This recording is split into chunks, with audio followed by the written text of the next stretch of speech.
शतवाहन वंश के महाराज, युद्ध में हमेशा विजयी होने वाले राजा सतकर्णी महाराज की जय हो, जय हो, जय हो सतवाहन महाराज के। तो महाराज के साम्राज्य की प्रजा हमारे महाराज बड़े बड़े राजा योद्धाओं की तलवारें साथ लाए हैं, सबको युद्ध में परास्त किया। वो राजा है हिमाचल के, विंध्याचल के शक्ति श्रेष्ठ कृष्ण चकोर मलय महेंद्र गिरी शीश पर आज लहराता है सतवाहन के चिन्ह का झंडा। जय हो सतवाहन महाराज के, जय हो महाराज चक्रवर्ती के, जय हो अखंड मंडलाधिपति के, जय हो सतकर्णी महाराज के, जय हो सतवाहन राज्य लक्ष्मी के। समस्त जम्बू द्वीप अब एक ही सुविशाल राज्य है माता। ये सुनकर हमें बहुत प्रसन्नता हुई माता। परंतु आपका ये युद्ध कुछ लोगों के लिए प्रश्न चिन्ह बन गया है। महाराज, आप सुविशाल साम्राज्य को लेकर आए हैं या फिर शवों के ढेर? ये एक शांति प्रिय भूमि थी जहां सर्व धर्मों को सम्मान और संस्कारों से देखने की वर्षों पुरानी प्रथा थी।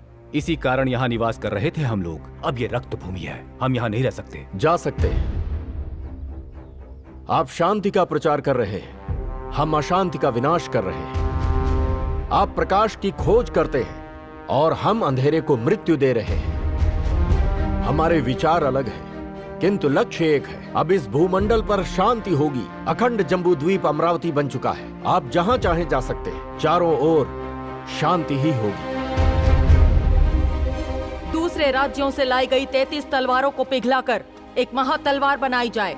इस तलवार को धारण करके हमारा पुत्र एक सिंह की भांति सिंहासन पर विराजेगा, ये विश्व को पता होना चाहिए। सिंह द्वारा कोटिलिंग से कहिए अपने राजा के आने की खुशी में राजसूय यज्ञ की तैयारी करें और सारे दूत राजाओं को आमंत्रण पत्र भिजवाए जाए। ये बहुत मुख्य कार्य होगा। इस युग के किसी भी राजा को इस यज्ञ के बारे में ज्ञात नहीं होगा। द्वापर युग में धर्मराज द्वारा किया गया राजसूय यज्ञ है। सातों लोकों में यह अपना प्रकाश फैलाएगा। बिना पत्नी के कोई भी यज्ञ संपन्न नहीं हो सकता। राजमाता ने विनती की, इसलिए हम यहाँ हैं। यज्ञ समाप्त होते ही हम यहाँ से चले जाएंगे। अखंड राज्य की आपको बधाई हो। माता पुत्र मिलकर ही करना राज। जय हो महाराज चक्रवर्ती के। इस राजसूय यज्ञ में जाने से कोई भी राजा मना नहीं कर सकता है। अपमान सहकर भी अमरावती जाना पड़ा है हमारे महाराज को। राजसूय यज्ञ है, मतलब सारे राजा हमें वहीं मिलेंगे। हम सिंध की तरफ से आक्रमण करते हुए आगे बढ़ेंगे। जानवरों का रक्त पीकर बड़े हुए हमारे 9 राक्षस योद्धा आपके साथ वहां जाएंगे। समझ गया महाराज। वहां पर पहुंचने के बाद महल में प्रवेश करने के लिए हमारे महाराज इनकी सहायता करेंगे। बिना चेतावनी दिए ही हमारे योद्धा सतकर्णी का वहां पहुंचकर अंत कर देंगे। आप सिंध से आक्रमण करते हुए अमरावती पहुंच जाएंगे ना महाराज? सिकंदर के मर जाने के बाद इस पूरे अखंड भारत पर हमारा ही अधिकार होगा। सिकंदर से भी शक्तिशाली वीर डेमेट्रियस हम ही हैं। भारत पर हम राज करेंगे। अखंड साम्राज्य पर तो विजय पा ली है, लेकिन गृहलक्ष्मी पर विजय नहीं पाई। हम आपसे क्या कहना चाहते हैं, आप हमारी बात समझ रहे हैं ना? नियंत्रण में रखने के लिए हम क्या कर सकते हैं, आप ही बताइए माता। हमारे राज्य में स्त्री माननीय और पूजनीय है। पुत्र, राजा की भांति नहीं, प्रजा की भांति सोचो। प्रजा वही सोचती है जो एक राजा कहता है, और राजा जो आज्ञा दे प्रजा उसका पालन करे। इसका अर्थ घर संसार से बड़ा आपके लिए राजपाट है। अब समझे? आप विशिष्टि से ज्यादा राजपाट से प्रेम करते हैं। हाँ माता, बहुत प्रेम करते हैं। इस भूमि से हम बहुत प्रेम करते हैं माता। प्रजा की सेवा और उनके प्राणों की रक्षा करना चाहते हैं हम। अनेक लोगों का वध करके इस देश को एक किया है। हजारों लोगों के आंसुओं से धोया गया साम्राज्य है। हम वासिष्ठी को छोड़ सकते हैं, इन्हें नहीं। आप में परिवर्तन नहीं आया। राजा किसी का हृदय नहीं दुखाता, वो तो सबों के हृदय पर राज करता है। ना कोई इच्छा हो, ना कोई अहंकार, वही सबसे बड़ा नायक होता है। राजसूय यज्ञ के लिए वही योग्य होता है। राष्ट्रदा राष्ट्रं मे देशमाः कृष्ण उर्मिरसि राष्ट्रदा राष्ट्रममुखमयि देहि प्रकसेनोऽसि राष्ट्रदा राष्ट्रं मे देहि स्वाहा प्रकसेनोऽसि राष्ट्रदा राष्ट्रममुखमयि देहि ॐ शान्ति शान्ति शान्तिः।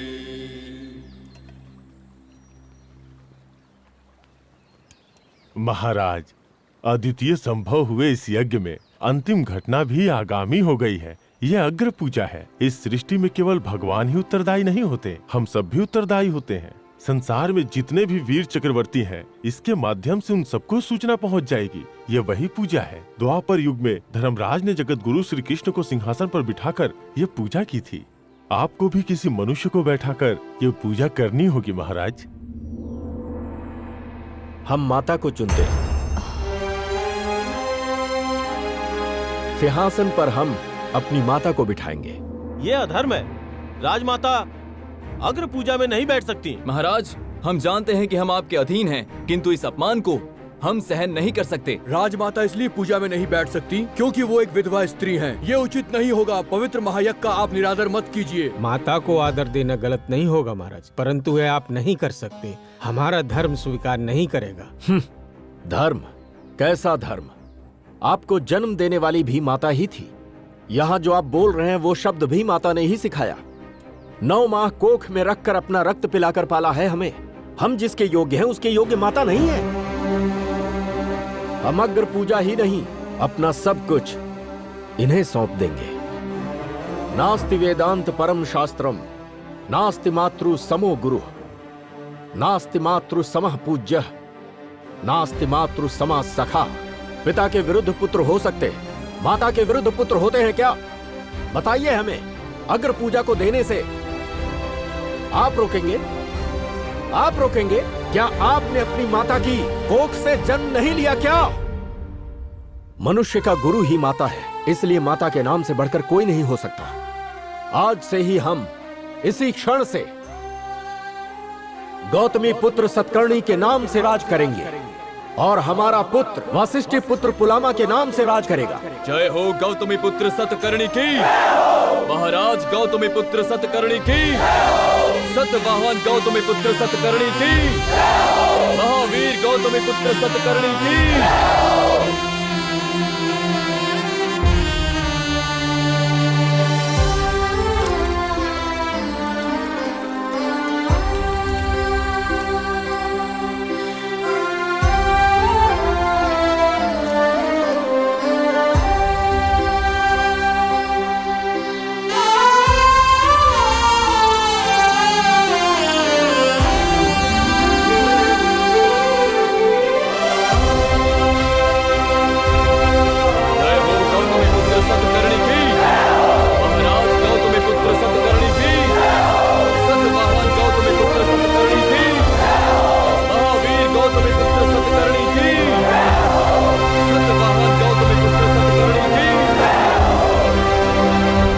विशाल साम्राज्य में एक ही धर्म होगा, एक ही न्याय होगा और एक ही मुद्रा।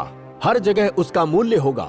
अंग देश की कोई भी वस्तु कलिंग में खरीद सकते हैं। कौशल देश का सामान हो कुंतला देश में बेच सकते हैं। इस राज्य की और दूसरे राज्य की आसपास पड़ी व्यर्थ भूमि को हम किसानों को दान स्वरूप दे रहे हैं। इस अखंड भारत को अन्नपूर्ण करेंगे। हर मानव के पास अपना अन्न होना चाहिए। ये है इस युग का आरंभ। भारत खंड के भारतवर्ष में जम्बूद्वीप की सीमाओं और तालुका में आज से हमारे इस युग का आरंभ हो जाएगा। हर वर्ष आज के दिन को हर्ष और उल्लास के साथ पर्व के रूप में मनाया जाएगा। जय हो सतकर्णी महाराज की। जय हो गौतमी पुत्र की।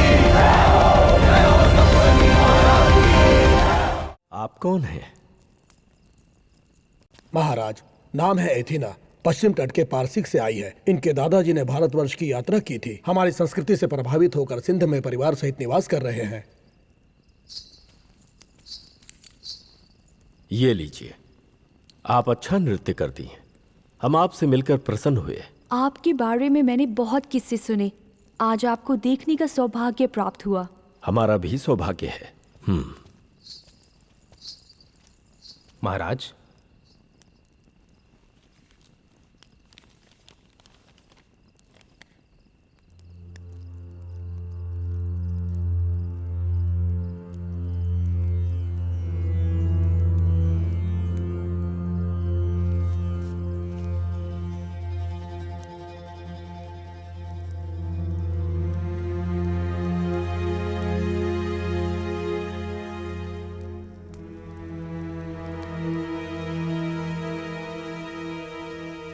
हमारे मित्र, वाह, अद्भुत है शिल्प सौंदर्य। ये मूर्तियां हमें हमारे भाई मधुर की याद दिला रही हैं। इन मूर्तियों का बहुत महत्व है। आपने उन्हें देखा? वो हमारे दादाजी द्वारा बनवाए गए हाथी। राजा प्रजा को ढोने वाले हाथियों की तरह होना चाहिए। हाथी के पीछे हाथी, हाथी के पीछे हाथी, ऐसे अनंत हाथी होते हैं। आखिरी हाथी को पहले हाथी का चेहरा भी नहीं दिखता, लेकिन फिर भी उसकी चाल नहीं बदलती, न राह बदलती है। विश्वास बहुत बड़ी चीज है। पूंछ पकड़ने की जगह सूंड नहीं पकड़नी चाहिए। बहुत अच्छे मित्र। इसलिए एक दूत को भी हम इस बात का अनुसरण करवाते हैं। बीच में अगर एक भी बुरा हाथी हुआ तो सब समाप्त हो जाता है। हमारे यहां भी 2 बुरे हाथी हैं। उनके साथ क्या करना चाहिए?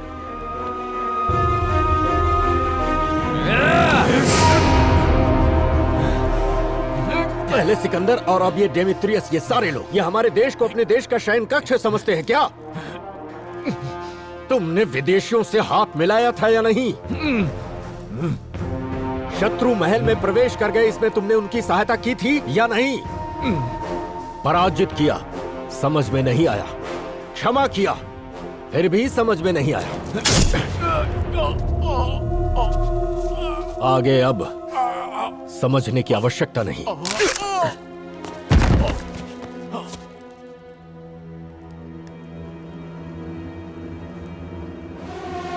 इस झुंड में भी एक और बुरा हाथी है। समय शेष नहीं बचा है। क्षमा करें महाराज, उस राक्षस डेमेत्रियस ने सिंध पर हमला कर दिया है। सारा प्रांत शमशान भूमि बन चुका है, मंदिरों को तोड़ रहा है। महाराज, इस कल्याण राज्य के राजा कांजी राव ने हमें संदेश भेजा, यदि हमने विदेशी सेना की सहायता की तो वह हमारे राज्य को छोड़ देंगे। उस स्वार्थ के लिए ही अनजाने में हम ये अनर्थ कर बैठे महाराज। शहराटों के संहार से हमने नया युग प्रारंभ किया था।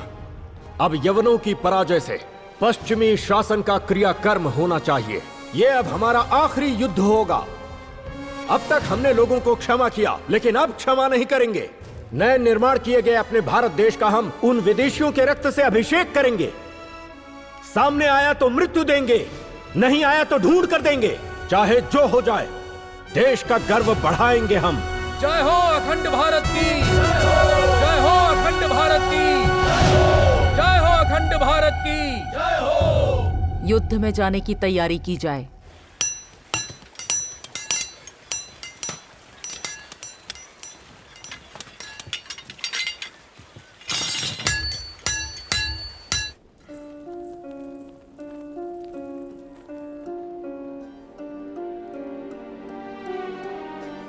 सुहाग और सिंदूर की रक्षा के लिए परमात्मा से प्रार्थना करके शस्त्र उठा लो पुत्री। ये तलवार कोई साधारण तलवार नहीं है, इसमें 33 राजाओं का राज्य मिला है। ये बहुत शक्तिशाली है। इसी प्रचंड खड़क से अब महाराज युद्ध भूमि में युद्ध करेंगे। वीर के हाथों में ये शस्त्र अगर वीर की पत्नी देती है तो वो रक्षा कवच बनती है। यही आपके सिंदूर की रक्षा करने वाली है पुत्री।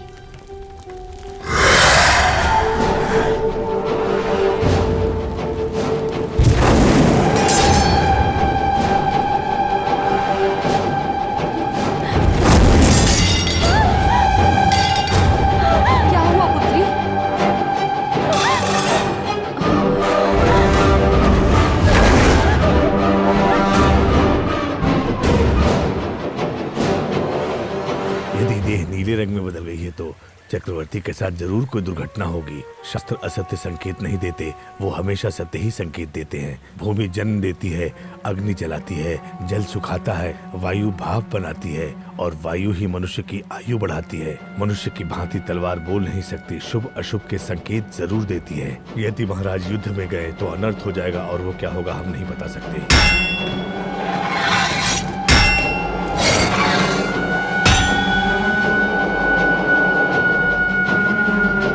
यवन सेना सरहद पार करके सिंध तट पर पहुंचेगी। उसके पश्चात ही हम आक्रमण करेंगे। वही हमारी युद्ध भूमि होगी और उन विदेशियों की मरण भूमि।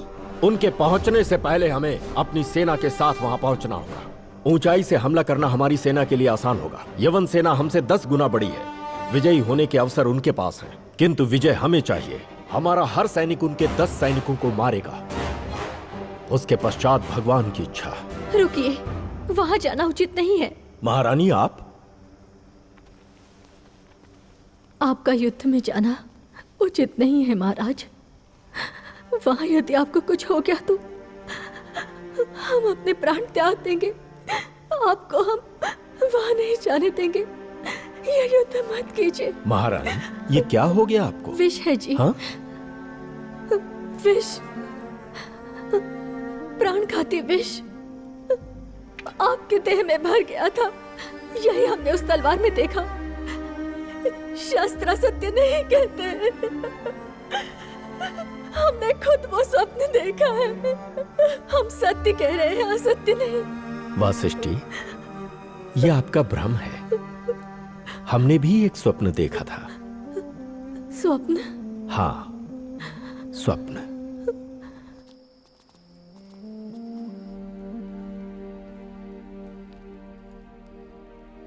धर्मनंदन, हमारे पुत्र पर युद्ध में विष का प्रयोग किया जाएगा। ऐसे संकेत मिल रहे हैं, कहीं ये हमारा वहम तो नहीं? ये वहम नहीं हो सकता माता, पूर्वाभास है।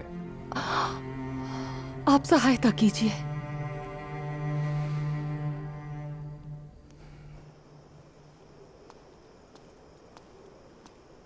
यहां से आपको कुछ गांव ही दिखाई देंगे, लेकिन छोटे छोटे इन गांव में हम बालक अवस्था में ही एक बहुत बड़ा देश देख चुके थे। तब हमारी आयु 5 वर्ष थी। सतकर्णी, आप पिताश्री के युद्ध से लौटने की राह देख रहे हैं? युद्ध क्यों होता है? सब लोग आपस में युद्ध क्यों करते हैं? पुत्र, ये युद्ध पालन करने वाले करते हैं, राज्य को बचाने वाले करते हैं। अधिकार पाने के लिए युद्ध करना पड़ता है। एक राज्य दूसरे राज्य पर, दूसरा राज्य तीसरे राज्य पर। इतने राज्यों की क्या आवश्यकता है? अगर सब मिलकर एक ही राज्य बनाए तो फिर यह युद्ध कभी नहीं होगा। ये सब करने के लिए किसी वीर को जन्म लेना पड़ेगा। हमने लिया है। अच्छा। हाँ माता, सारे राज्यों को मिलाकर हम एक ही राज्य बनाएंगे। फिर एक ही युद्ध होगा। फिर एक ही युद्ध होगा। वो हमारा होगा। वो हमारा होगा। एक ही राज्य होगा। एक ही राज्य होगा। वो हमारा होगा। आप सच कह रहे हैं? आपकी सौगंध। वो स्वप्न हमने 5 वर्ष की आयु में ही देख लिया था। उससे पहले हमें मृत्यु नहीं आएगी। वासिष्ठी, हम लड़ेंगे और जगह जगह जल रही अग्नि को मिलाकर अखंड ज्योति जलाएंगे जो नहीं बुझेगी। हम उसे राख नहीं होने देंगे और हम अपनी आखिरी पीढ़ी तक उसे जलाए रखेंगे।